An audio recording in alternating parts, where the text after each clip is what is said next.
Hey everyone, opening day of VMworld, and obviously one of the big major pillars of VMware is vCloud Air. We're here with Bill Fathers. Bill, you were just up on stage talking about vCloud Air, the vCloud Air network. Yep. What would you recommend to customers who are thinking, okay, I want to do something with vCloud Air? Do they go to vCloud Air network, the external partners, or do they go to vCloud Air itself? What are the trade-offs there? Yeah, a lot of customers are now going straight to the vCloud Air network service providers for two reasons. One is that quite often they provide data center footprint in their own market. They're also able to add a lot of managed services, and many of the vCloud Air network service providers are also now brokers and resell vCloud Air. So I'd say an increasing percentage of our net new sales are where customers are going direct to the vCloud Air network service provider, and they're probably buying a combination of private and public cloud, and they're having the service provider sort of manage the gap between the two very effectively. So that's probably my advice. Yeah, the service providers add the services, as you say. They probably know the customer as well, and we've also been talking a little bit about legislation and everything, so that's another benefit, I think. Exactly. Also, I've been getting some questions from service providers who are looking into the unified or hybrid networking. They're also using vCloud Director 8.0.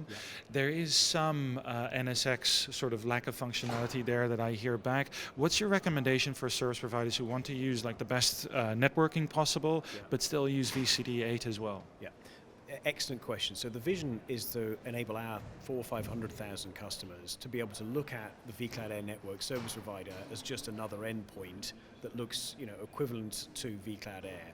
The key to success there is for the service provider to think about networking in two ways.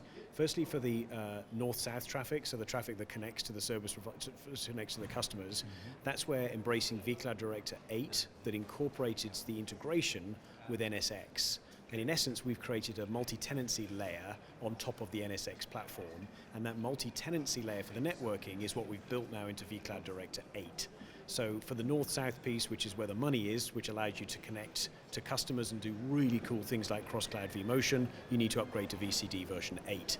Now also within your cloud, within your own cloud platform itself for the east-west traffic, if you actually want to start to automate and further virtualize that, which is typically to allow you to roll out new services or provision quicker, then start to look at NSX. And we now have, just to give you a feel for it, about 500 service providers who are now at some point in implementation of NSX. Perfect. Well, that sounds like a very good cue for our service providers to obviously start looking into this. Bill, thank you very much for your time, and have a great VMworld. Thanks so much indeed.